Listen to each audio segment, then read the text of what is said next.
Bonsoir mesdames et messieurs, soyez les bienvenus à ce rendez-vous d'information. Voici les titres sommaires de ce journal. 7 personnes tuées ce jeudi dans les inondations causées par les fortes pluies tombées sur Abidjan. Des dégâts matériels sont aussi déplorés. La population est appelée à la vigilance en cette saison des pluies qui, selon les prévisions, enregistrera de fortes précipitations.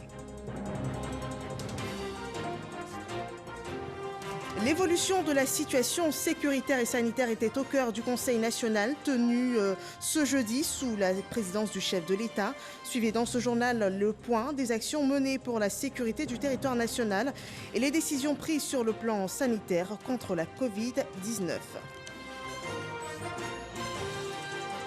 La Première Dame réitère son engagement à lutter contre le travail des enfants. Elle a ce jeudi fait don de matériel à la police nationale pour l'équipement des services en charge de la lutte contre le travail des enfants et la délinquance juvénile.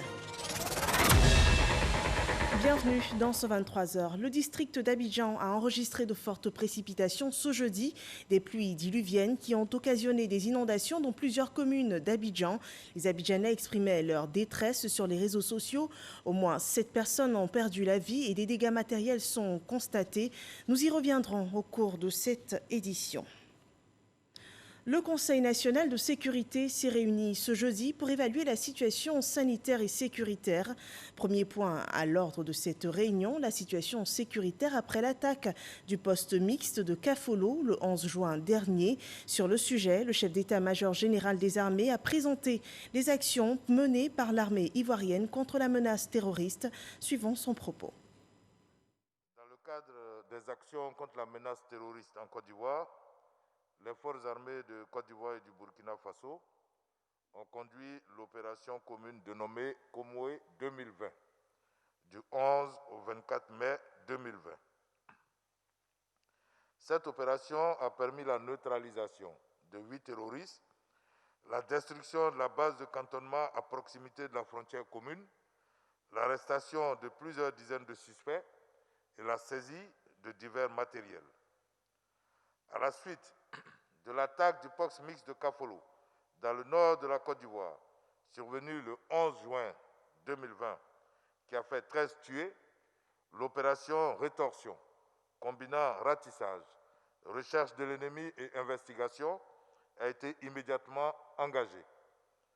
Au 13e jour des opérations, le bilan s'établit comme suit. Une trentaine de personnes arrêtées, notamment des combattants, agents de renseignement et des logisticiens. Il y a lieu de préciser que parmi les combattants arrêtés figure le coordonnateur de l'attaque de Kafolo. Il s'agit du nommé Sidibé Ali, dit Sofiane, de nationalité burkinabé, interpellé après une traque minutieuse. Des armes, des motos, des téléphones et des vivres ont été saisis. Les opérations et les enquêtes se poursuivent en vue d'identifier tous ceux qui ont participé à cet acte terroriste ou ont aidé à l'organiser de quelque manière que ce soit. Son Excellence, Monsieur le Président de la République, encourage les forces de défense et de sécurité à persévérer afin de ramener la sécurité dans cette région frontalière et de maintenir la paix sur l'ensemble du territoire national. C'est l'occasion de renouveler l'invitation faite aux populations à une collaboration étroite avec les forces de défense et de sécurité. Les honneurs militaires seront rendus aux morts le jeudi 2 juillet 2020 à 10h à la place d'armes général de corps d'armée Ouattara Thomas Dakin de l'état-major général des armées, en présence de son Excellence, Monsieur le Président de la République, chef suprême des armées. En plus de faire le point sur les actions sécuritaires, cette séance a permis aussi d'examiner l'évolution de la maladie à coronavirus en Côte d'Ivoire, tenant compte des différentes données du comité scientifique. Le Conseil national de sécurité a décidé du maintien de l'état d'urgence et de l'isolement du Grand Abidjan. Pour ce qui est des mesures portant sur les frontières ivoiriennes, il est annoncé l'ouverture prochaine des vols domestiques et internationaux. Écoutons le ministre de la Santé et de l'Hygiène publique à ce propos. Le président de la République, son Excellence, M. Alassane Ouattara, a présidé ce jeudi 25 juin 2020 une réunion du Conseil national de sécurité. Cette séance a permis d'examiner l'évolution de la maladie à coronavirus dans notre pays. Prenant en compte le rapport du comité scientifique et après analyse, le Conseil national de sécurité fait le constat suivant. La capacité et la qualité des textes ont été renforcées, permettant ainsi d'augmenter de manière significative le nombre de personnes testées par jour conformément à la stratégie du gouvernement. L'évolution du nombre de cas positifs est conforme aux prévisions. La hausse enregistrée depuis le début du mois de juin 2020 résulte de la non-application des mesures barrières par les populations. Le taux de décès sur le nombre de cas positifs s'établit à 0,7% et reste l'un des plus faibles en Afrique.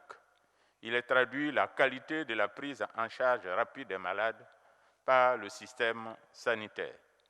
La stratégie d'isolement du Grand Abidjan continue de donner des résultats probants.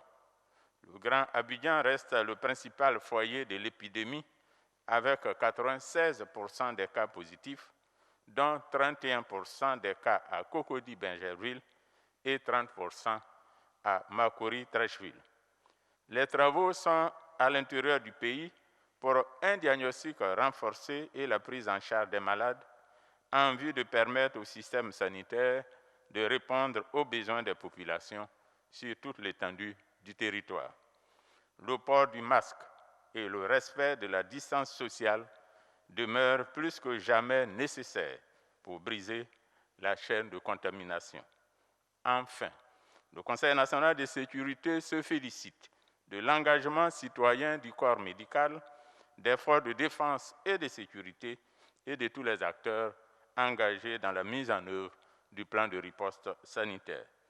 Tenant compte de la situation et après avis du comité scientifique, le Conseil national de sécurité décide, et ce jusqu'au mercredi 15 juillet 2020, du maintien de l'état d'urgence, du maintien de la fermeture des frontières terrestres et maritimes, du maintien de l'isolement du Grand Abidjan en renforçant le contrôle des entrées-sorties et en sanctionnant les cas de violation, du maintien de la fermeture des bars, boîtes de nuit, cinémas et lieux de spectacle dans le Grand Abidjan, du maintien de l'interdiction des rassemblements de population au-delà de 50 personnes pour le Grand Abidjan.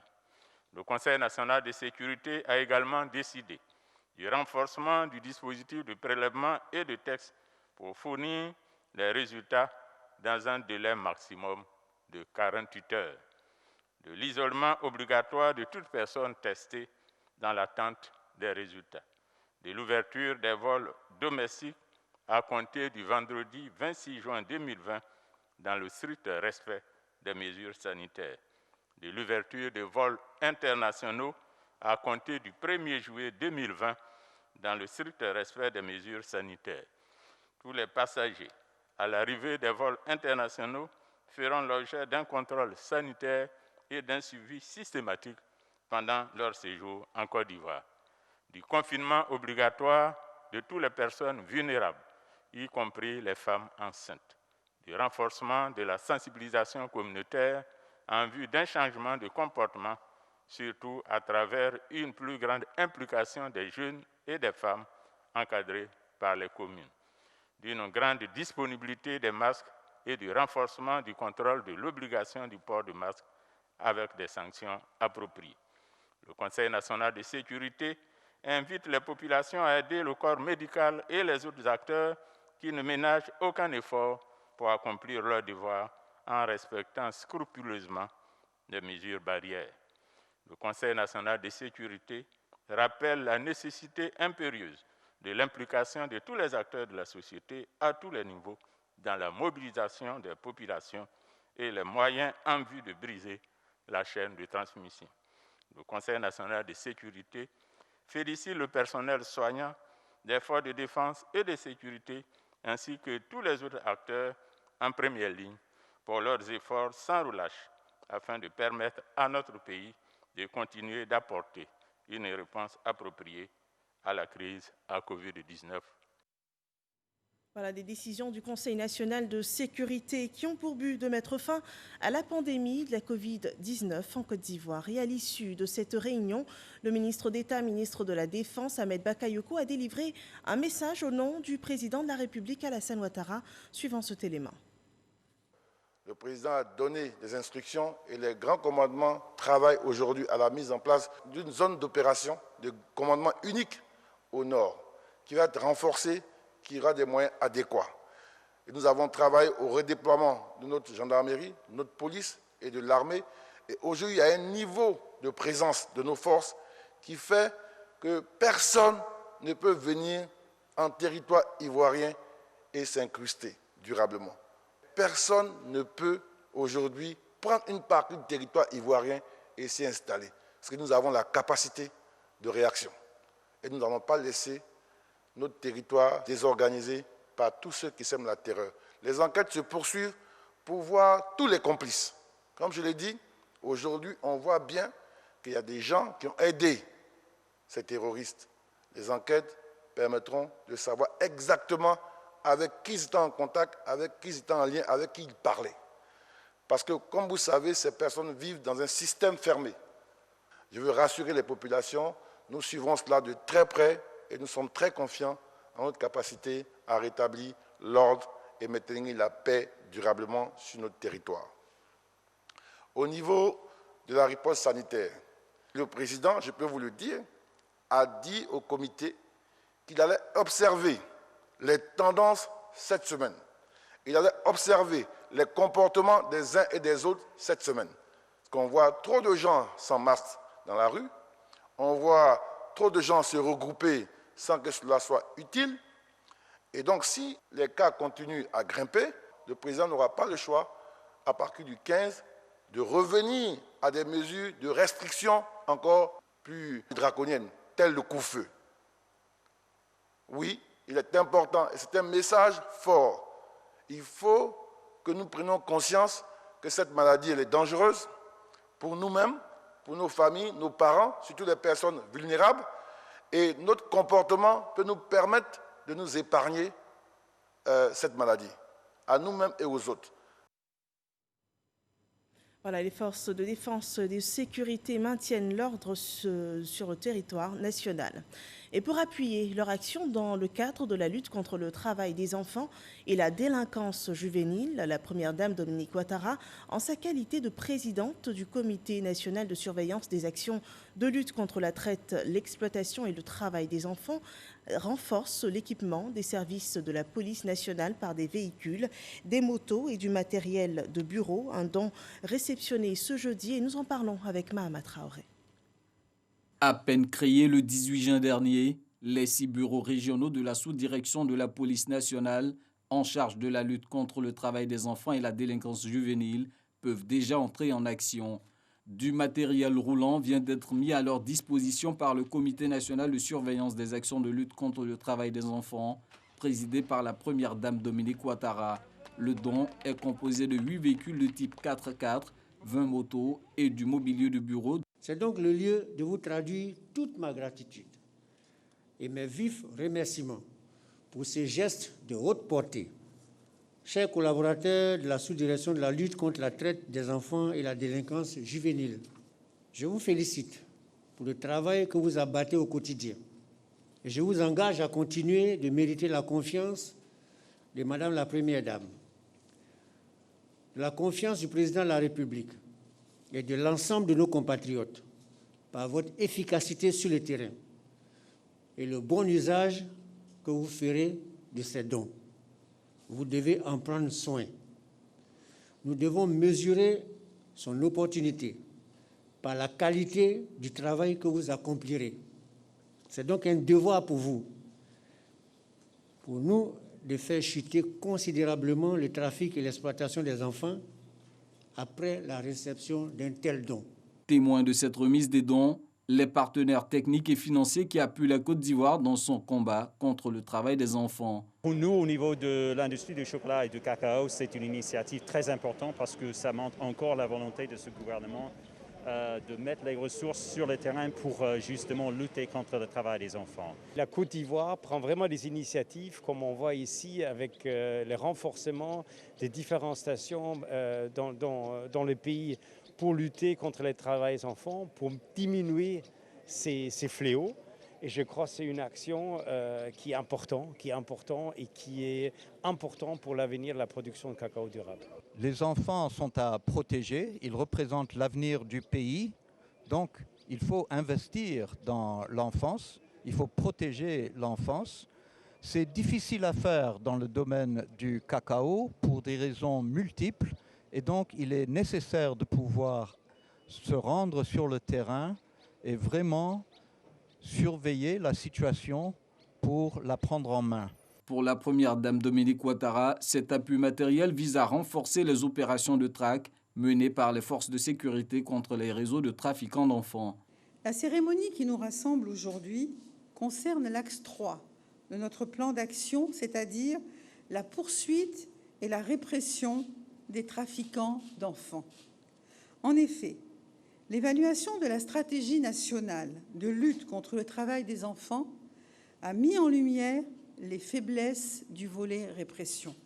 Jusqu'à ce jour, l'équipe de la sous-direction de la lutte contre le travail des enfants était basée uniquement à Abidjan et cela réduisait considérablement les contrôles aux frontières et à l'intérieur du pays ainsi que leur efficacité sur le terrain. Cette direction était aussi sous-équipée en matière de mobilité, de matériel, ainsi que de ressources humaines affectées à ce travail. De même, elle disposait de trop peu de moyens financiers pour réaliser ses objectifs. C'est pour pallier ces déficits et ainsi donner un nouvel élan à la lutte que le Comité national de surveillance a sollicité auprès de Monsieur le ministre de la Sécurité et de la Protection civile la création d'antennes régionales. Nous avons été entendus et Monsieur le ministre a bien voulu créer 6 antennes régionales à San Pedro, Soubré, Mans, Korongo, Bouaké et Bondoukou qui couvriront ainsi tout le territoire national. Par ailleurs, ce sont à terme 200 agents de police qui animeront ces antennes et un budget conséquent sera mis à leur disposition pour travailler avec efficacité. Entre 2012 et 2019, les actions de la police nationale ont permis d'interpeller 320 trafiquants d'enfants. Tous ont écopé de peines d'emprisonnement ferme. Nous vous l'annoncions en ce début d'édition, plusieurs zones du district d'Abidjan ont été inondées ce jeudi. Les fortes pluies tombées ont occasionné d'énormes dégâts matériels menaçant même la vie de la population. 7 morts sont à cette heure dénombrés. Herman Guivet a bravé les eaux pour nous rapporter le témoignage de riverains en détresse. Voici son reportage. Un mur qui s'effondre sous une pluie battante.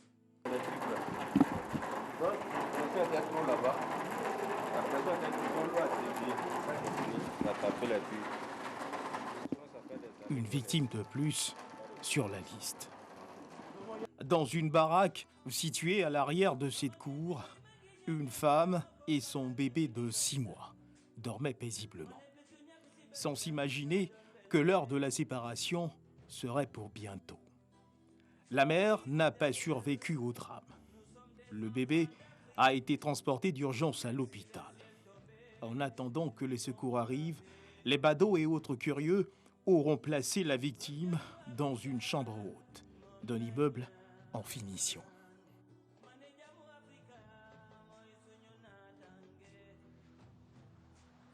Dis-moi, je ne sais pas s'il y a quoi. On fait fatiguer, on fait fatiguer. Oui.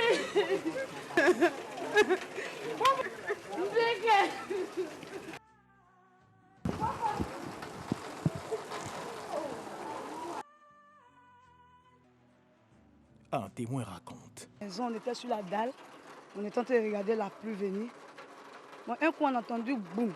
Donc bon, on s'est dit peut-être c'était quelque chose qui était tombé.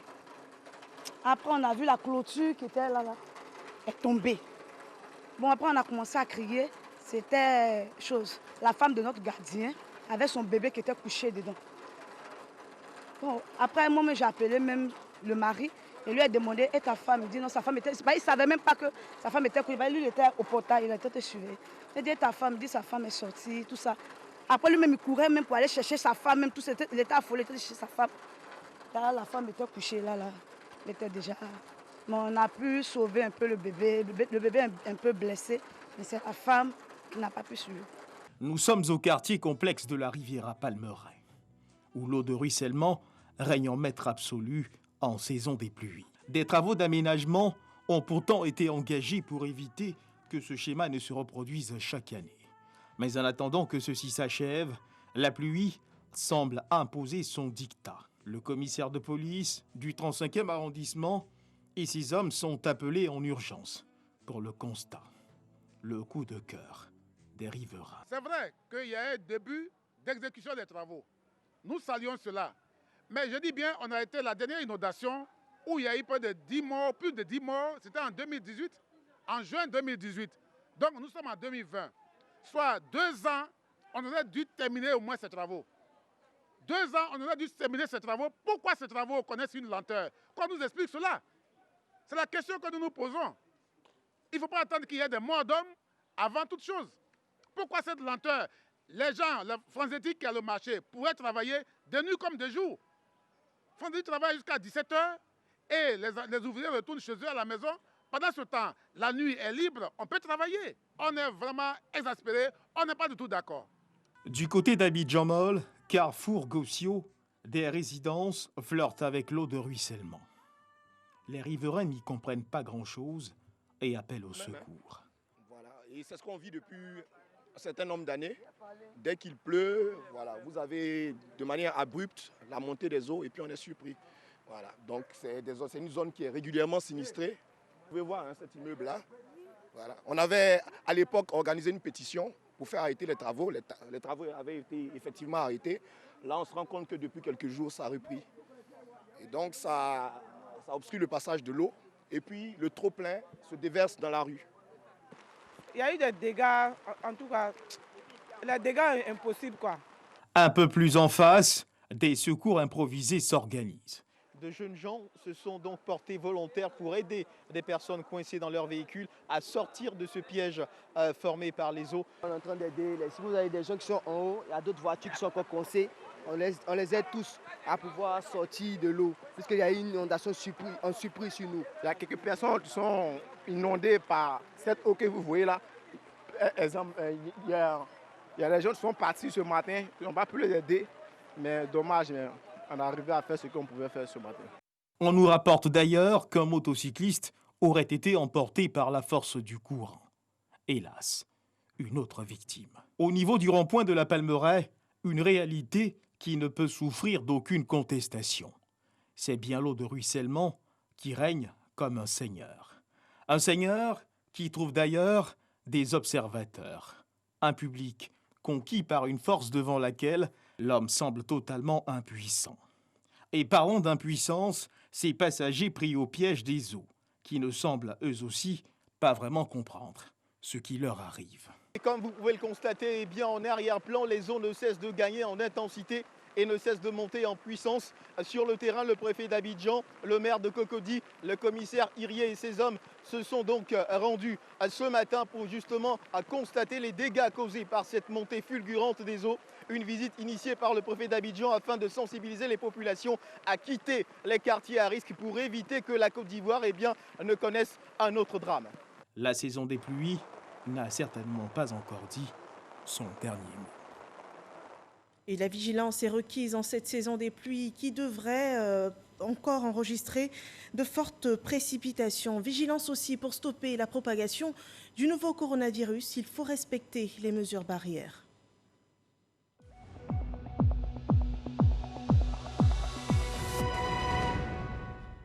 170 nouveaux cas, 68 personnes guéries et 2 décès ont été enregistrés ce 25 juin par le ministère de la Santé et de l'Hygiène publique. La Côte d'Ivoire compte désormais 8 334 cas confirmés. Le point complet de la situation sanitaire est présenté dans cette déclaration du ministère lue par le directeur général de la Santé publique.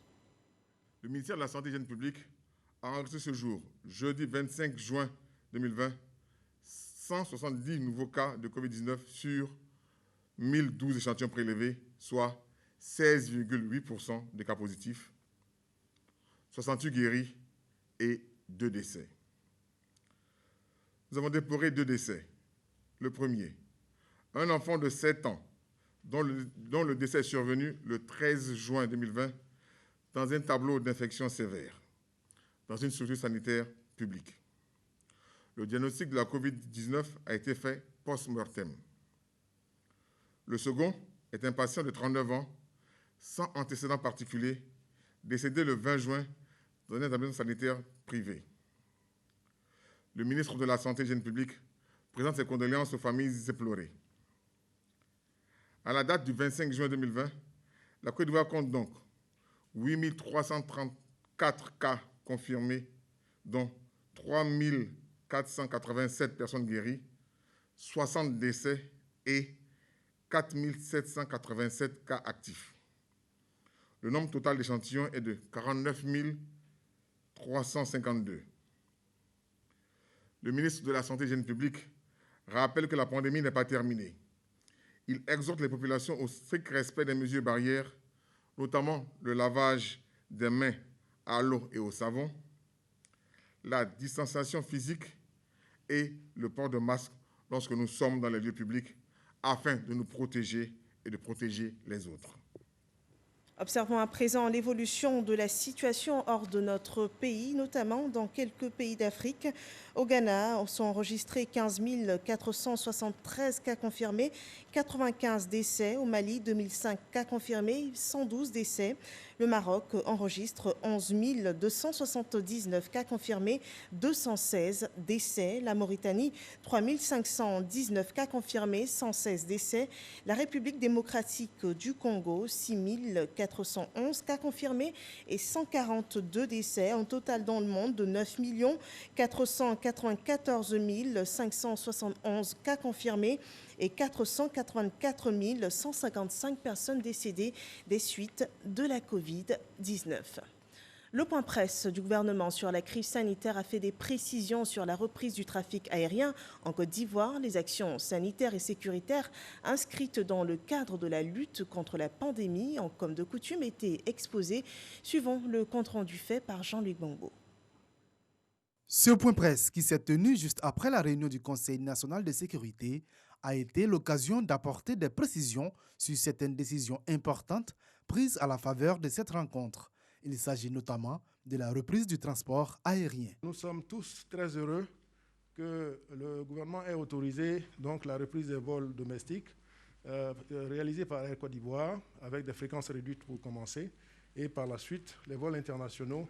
Et quand on entend international, ça veut dire dans l'espace de la CEDEAO. Et après, nous allons progressivement, le gouvernement le désirant, nous allons pouvoir réaliser des vols avec les autres pays en dehors de la CEDEAO. Au titre de la Sodexam, donc, qui est l'exploitant aéroportuaire pour les aéroports de l'intérieur du pays, je puis rassurer tous nos usagers et tous les passagers de ce que les dispositions ont été prises en partenariat étroit avec Air Côte d'Ivoire pour assurer un parcours et un voyage sain à tous les usagers.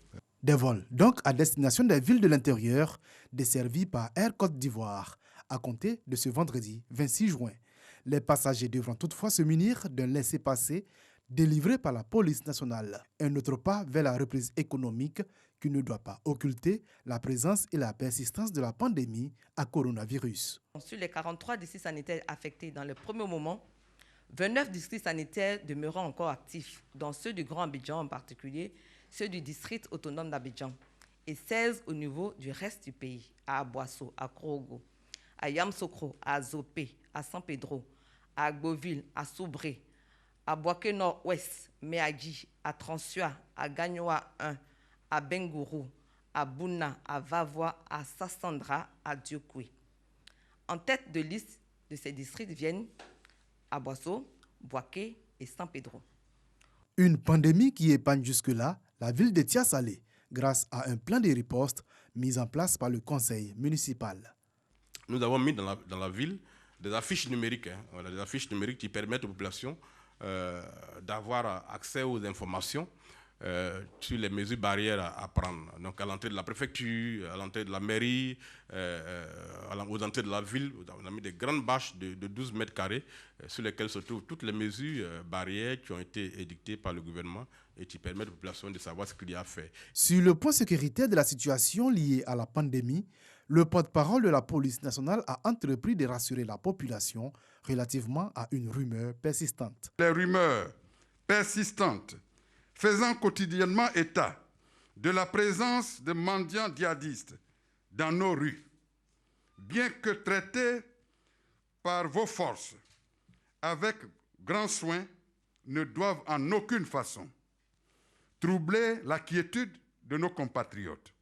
À cet effet, au nom de M. le ministre de la Sécurité et de la Défense, voudrions à nouveau vous rassurer de ce que vos forces de défense et de sécurité y veillent et y veilleront avec la vigilance opérationnelle qui sied en pareilles circonstances. Il s'est également félicité de l'interpellation d'une vingtaine d'individus ayant violé la mesure de fermeture des frontières terrestres dans plusieurs villes frontalières. La pandémie n'est pas terminée. Il faut toujours respecter les mesures barrières. Ce journal est terminé. Merci de nous avoir suivis. Restez prudents en cette saison des pluies. Portez-vous bien. Bonne soirée chez vous.